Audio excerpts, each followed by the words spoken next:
For over 1,500 years, indigenous communities in the highlands of Paraguay chewed on a small green leaf and stirred it into their yerba mate, their bitter herbal tea, because the leaf made everything taste sweet. They called it ka-a-hie, sweet herb. They used it in medicine, in ceremony, in daily life, and the rest of the world had absolutely no idea it existed. What nobody knew at the time was that this unremarkable little plant, growing wild along the marshy edges of the Paraguayan hillsides, contained chemical compounds up to 300 times sweeter than table sugar, with 0 calories, and that the fight over whether Americans could eat it would involve anonymous complaints, government raids on tea companies, the forced destruction of cookbooks, and one of the stranger regulatory decisions the FDA has ever made. Nobody was paying attention to this plant outside of South America back then. It was a regional curiosity, a folk remedy, something the Guarani people had figured out centuries before European colonizers arrived. That was about to change. In 1887, a Swiss-Italian botanist named Moises Santiago Bertoni was working in the forests of eastern Paraguay when local Guarani people told him about this remarkably sweet plant. Bertoni was fascinated. He later wrote that a fragment of the leaf, just a few square millimeters, was enough to keep the mouth sweet for an hour. A few small leaves could sweeten a strong cup of tea. He formally described the plant in 1899 and eventually gave it the scientific name Stevia rebaudiana Bertoni, honoring both himself and Paraguayan chemist Ovidio Rebaudi, who helped identify its chemical makeup. Bertoni noted something else that mattered. Even amounts of the leaf far greater than what anyone would use for sweetening produced no harmful effects.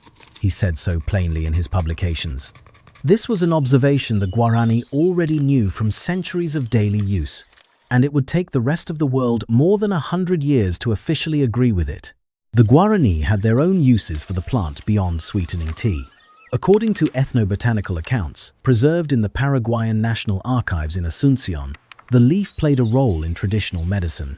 Women in Guarani communities reportedly prepared decoctions from stevia leaves for various health purposes.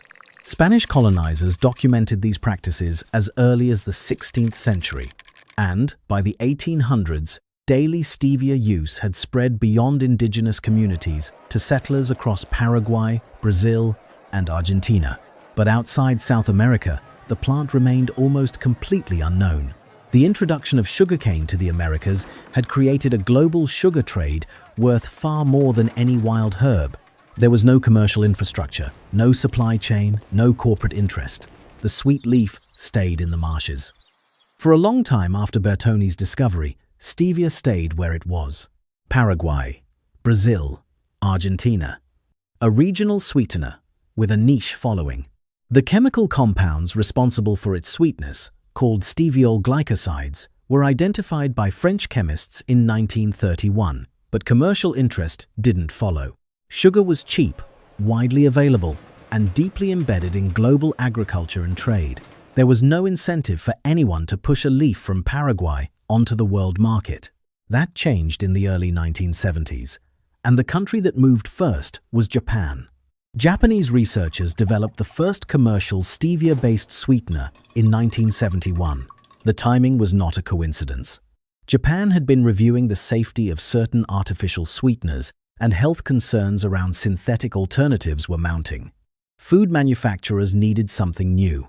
Stevia filled the gap. Within a few years, the leaf extract was showing up in Japanese soft drinks, pickled vegetables, candies, chewing gum, and soy sauce. Major brands adopted it. It spread through the food supply with almost no controversy, no public health scares, no alarming side effects, no regulatory drama.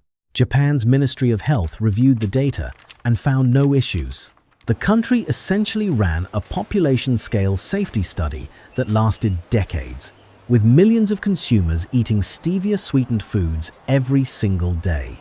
By the time the United States got around to looking at stevia seriously, Japan had been using it for over a decade, and the leaf accounted for roughly 40% of the entire Japanese sweetener market.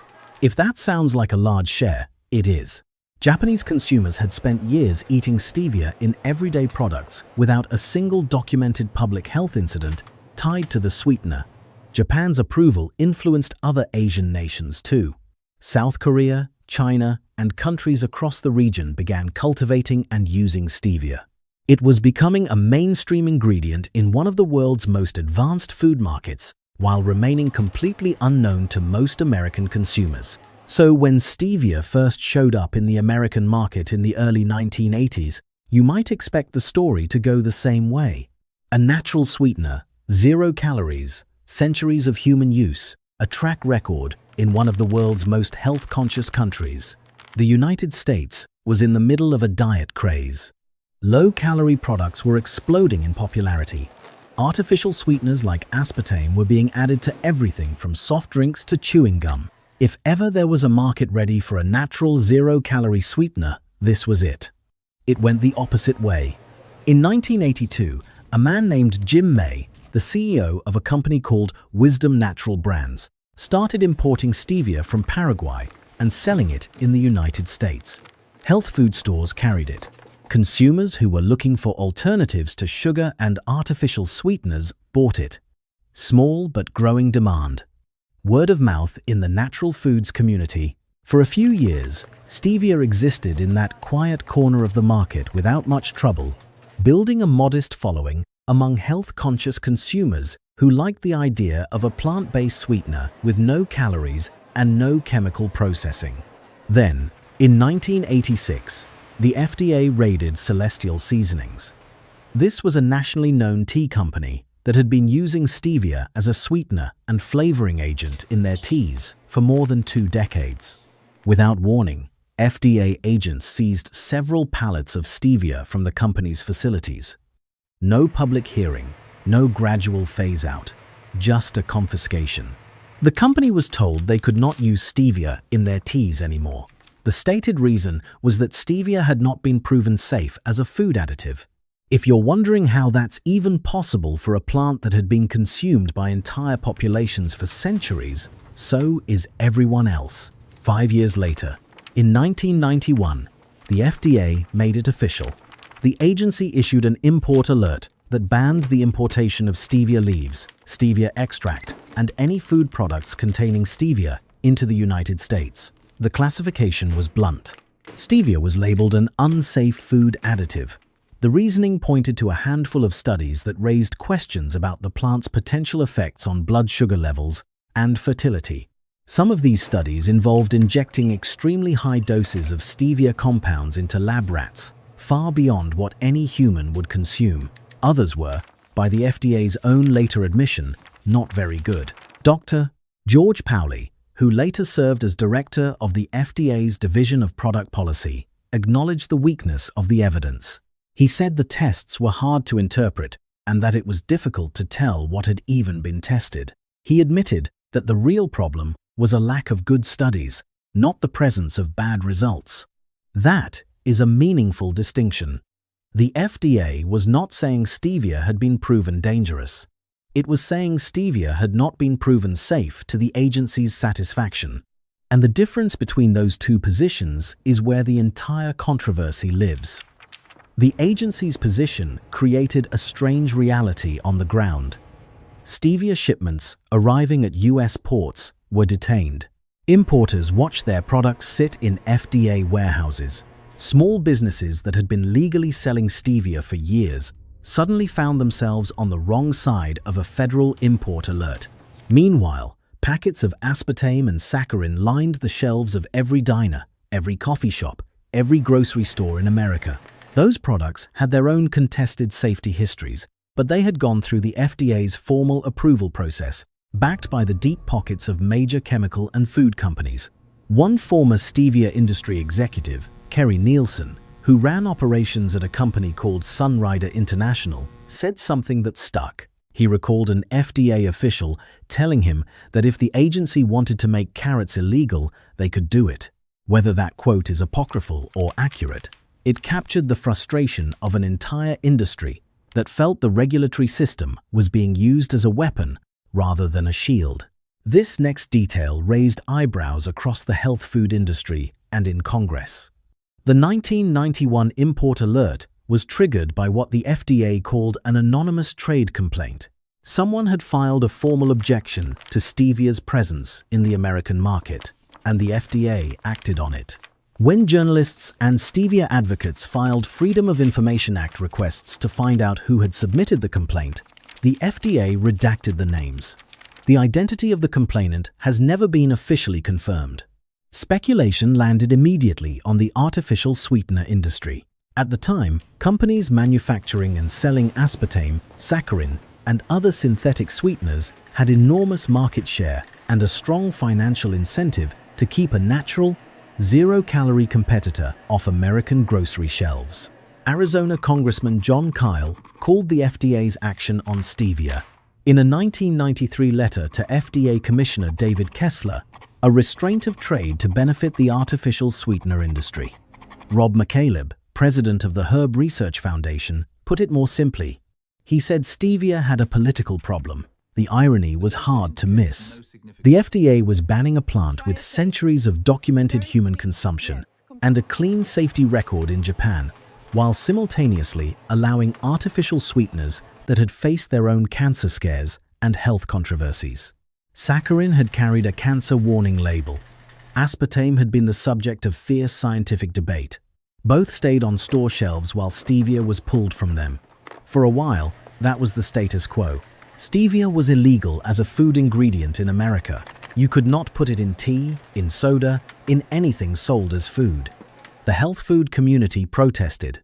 Scientists who had studied the plant argued that the FDA's position was not supported by the evidence. The FDA held firm. Then, in 1994, Congress passed the Dietary Supplement Health and Education Act.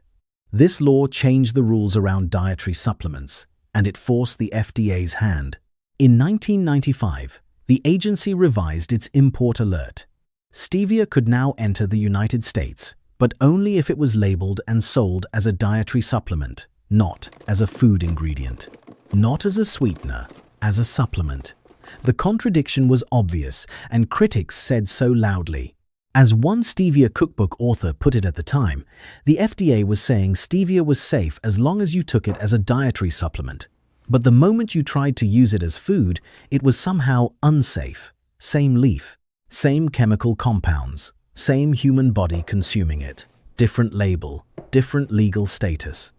You could walk into a health food store and buy stevia powder in a bottle labeled dietary supplement.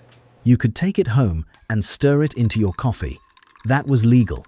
But a company could not sell you a can of tea with stevia already in it. That was illegal. The logic was circular and everyone knew it. On a shelf, in one section of the store, stevia was a safe, sellable product. Walk 10 feet to the food aisle, and it became an unsafe, banned substance, which, looking back, was either an extraordinary regulatory distinction or an extraordinary regulatory absurdity, depending on your perspective. This wasn't the end of it. The enforcement actions that followed were stranger than the ban itself. In November 1997, FDA inspectors Martha Baldwin and Pauline Logan walked into the Arlington, Texas facility of the Stevia Company, a stevia importer run by a man named Oscar Rhodes. Rhodes held the Brazilian patent on a stevia manufacturing process and sold both stevia supplements and books about stevia. The inspectors confiscated books and scientific literature. The charge was violations of the rules governing dietary supplements. Selling stevia next to books that described its uses as a sweetener, the FDA argued, constituted mislabeling. By May 1998, the situation had escalated. FDA Compliance Officer James Lahar sent a letter to Stevia, directing the company to destroy approximately 2,500 books. 3 titles were targeted, including The Stevia Story, A Tale of Incredible Sweetness and Intrigue by Linda Bonvie, Bill Bonvie, and Donna Gates. Lahar's letter said FDA investigators would visit the facility to take inventory and, in his words, witness the destruction of the cookbooks, literature, and other publications for the purpose of verifying compliance. That is a direct quote from an FDA compliance officer ordering the witness destruction of books about a plant, cookbooks. Not instructions for building weapons, cookbooks, The kind of number that makes civil liberties lawyers cry. On May 19, 1998, FDA inspectors arrived at Stevita's offices. Company employees videotaped the inspection as agents marked the books for destruction. Rhodes, desperate to get his Stevia shipments released from FDA hold, agreed to stop distributing the books. When reporters caught wind of the story and started calling, the FDA backed down. In a letter the following month, the agency released Stevita's products from detention and claimed it had no issues with 2 of the 3 books. The damage was done, though. The image of federal agents ordering the destruction of cookbooks about a plant cemented the belief among Stevia advocates that something other than public health was driving the FDA's decisions. If you're following this story and thinking it sounds like the FDA was protecting an industry rather than protecting consumers, you are not alone. But proving that a specific company or trade group was behind the anonymous complaint has never been possible. The FDA redacted the names. The paper trail goes cold. What remains is circumstantial, and people can draw their own conclusions. While all of this was happening in the United States, the rest of the world was moving in the opposite direction. Japan continued using stevia without incident. Brazil and Paraguay never stopped. South Korea adopted it. China became the world's largest stevia producer, eventually accounting for the overwhelming majority of global supply. Countries across Asia and South America were approving stevia or simply continuing to use it as they always had, while America, the country that prided itself on free markets and consumer choice, treated it like contraband. The European Union took a cautious approach as well, banning stevia until 2011, when the European Food Safety Authority conducted an extensive review. Their conclusion was that steviol glycosides meeting WHO specifications were not genotoxic or carcinogenic, not damaging to DNA, not causing cancer. The same conclusion that decades of Japanese consumer experience already supported. Pay attention to this next detail, because it explains everything about what happened next. The real turning point came in the mid-2000s, and it came from the exact kind of institution that critics would have predicted. Not a health agency, not a consumer advocacy group, a corporation. Specifically, Cargill, one of the largest privately held companies in the world, partnered with the Coca-Cola Company. Cargill and Coca-Cola spent years researching, developing, and testing a highly purified stevia extract called Rebordioside A, or Reb-A. This was not ground-up stevia leaf. It was not the crude extract that small importers had been trying to sell for decades. It was a specific chemical compound isolated from the plant through an extensive industrial process, refined to at least 95% purity, and stripped of the slight bitter aftertaste that raw stevia sometimes carries. They called the resulting product Truvia. Simultaneously, PepsiCo partnered with Merisant, the makers of aspartame-based Equal, to develop their own Reb, a product called Pure Via, through a subsidiary called the Whole Earth Sweetener Company. The same aspartame manufacturer that had benefited from stevia's absence was now pivoting to sell it. That irony was not lost on the health food industry. In May 2008, both companies filed GRAS notifications with the FDA. GRAS stands for Generally Recognized as Safe.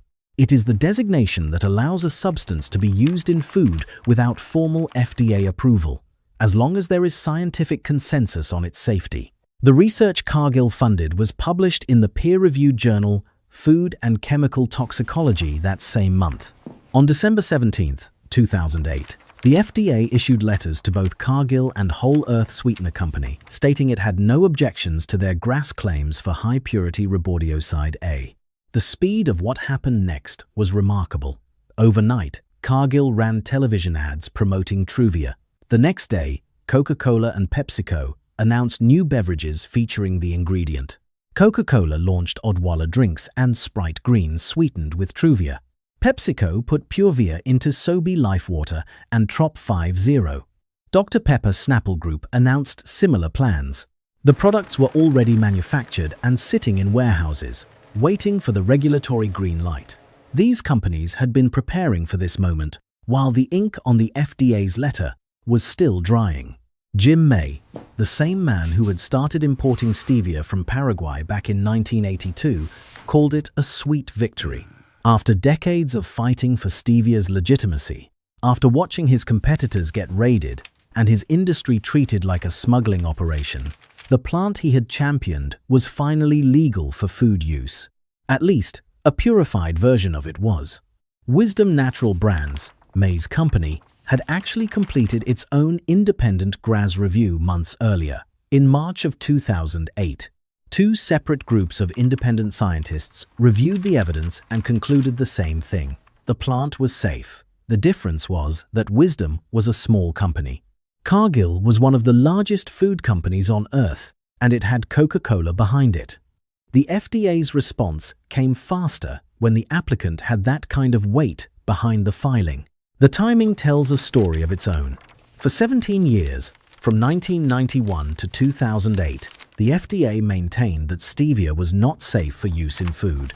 During those 17 years, millions of people in Japan, Brazil, and elsewhere consumed it daily. The World Health Organization reviewed it multiple times and found no safety concerns. More than 900 studies were submitted in a single GRAS petition in the 90s, and none indicated a problem. The FDA still said no. Then two of the largest beverage corporations on the planet developed a way to patent, brand, and sell stevia extract at scale, and the agency reversed its position within months. What changed between 1991 and 2008 was not the leaf. Stevia rebaudiana was the same plant it had always been. The Guarani were still using it in Paraguay. The Japanese were still eating it in their soft drinks. What changed was who was asking.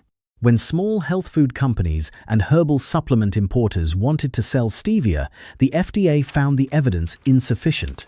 When Coca-Cola and Cargill presented their version of the evidence, backed by their own funded research published in peer-reviewed journals, the FDA found it persuasive. A law review article published at the University of Arkansas put the dynamic plainly. The paper argued that FDA leaders had close ties to the industries they were supposed to be regulating, and that the agency had approved artificial sweeteners with documented health questions while banning a natural herb that would compete with them. Supporters of the FDA's position argue this is not hypocrisy.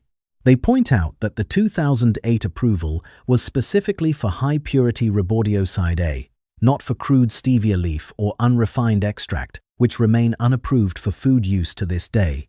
The agency draws a distinction between the raw plant material and its purified chemical components. That is a real scientific distinction. Whether it justified a 17-year ban is a different question. And it is worth noting that since 2008, the FDA has raised no objections to over 60 separate GRAS determinations for various steviol glycosides. 60. After 17 years of saying the evidence was insufficient, the floodgates opened and they have not closed. Today, the stevia market generates over $1 billion a year globally, with some estimates valuing it at over $1.5 billion in 2025. Stevia is in Coca-Cola products, Gatorade, Vitamin Water, Crystal Light, and hundreds of other consumer brands. You can buy it in packets at any grocery store in America, usually sitting right next to the sugar and the artificial sweeteners it was once forbidden from competing with. The plant that federal regulators treated as an illegal substance is now a mainstream sweetener that food manufacturers actively prefer for its clean label appeal. There is one more chapter to this story, and it involves the people who found the leaf in the first place. In 2015, on a high hilltop in Paraguay's Amambe Highlands, a man named Luis Arce stood in the center of a sacred grove of trees. He was 67 years old, the leader of the region's 15,000 indigenous Guarani. He spoke to a crowd of more than 100 fellow Pai, Tavitera, and Kiowa. The place was called Yasuka Venda, the sacred spot where, according to Guarani tradition, their great eternal grandfather laid his footsteps and created the earth. Arce was there to talk about stevia, or, as he called it, ka'ahi, the sweet herb his ancestors had known for centuries, the one that Coca-Cola, PepsiCo, and Cargill had turned into a global product worth hundreds of millions of dollars a year. Arce told the crowd that these companies took the Guarani's traditional knowledge and used it to make vast profits. The Guarani were never consulted. They were never compensated. The crowd gave him a standing ovation. Over the next 3 days, the group drafted an international declaration demanding restitution. They were aided by lawyers and advisors from universities and non-profits. The company marketing materials often featured images and descriptions of Guarani traditions, acknowledging the indigenous origins of stevia while offering nothing in return. That declaration has not resulted in compensation. The Guarani remain one of the most marginalized indigenous groups in South America. The global stevia industry continues to grow, with market valuations now exceeding $1 billion annually and projections to nearly double by the early 2030s. China produces the vast majority of the world's stevia supply, accounting for over 90% of production in the Asia-Pacific region. Paraguay, the plant's homeland, struggles with poor infrastructure and limited state support for stevia cultivation compared to commodity crops like soy. The country that gave the world the sweet leaf earns a fraction of the profit from it. Stevia's scientific name still carries the fingerprints of Paraguay. Stevia rebaudiana batoni, named for the Swiss botanist who documented it and the Paraguayan chemist who analyzed its chemistry. But the plant's Guarani name, Ka-ah-hie, predates all of that. It predates the import alerts, the trade complaints, the congressional letters, the GRAS notifications, and the corporate partnerships.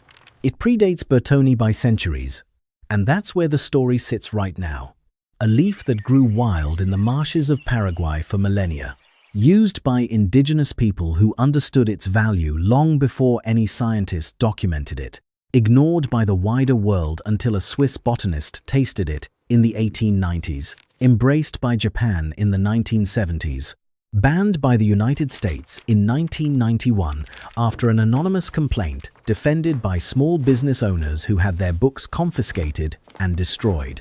Unbanned in 2008 after Coca-Cola and Cargill figured out how to sell it, now a billion-dollar global industry. The companies say zero-calorie sweetness from a natural leaf. And that is true.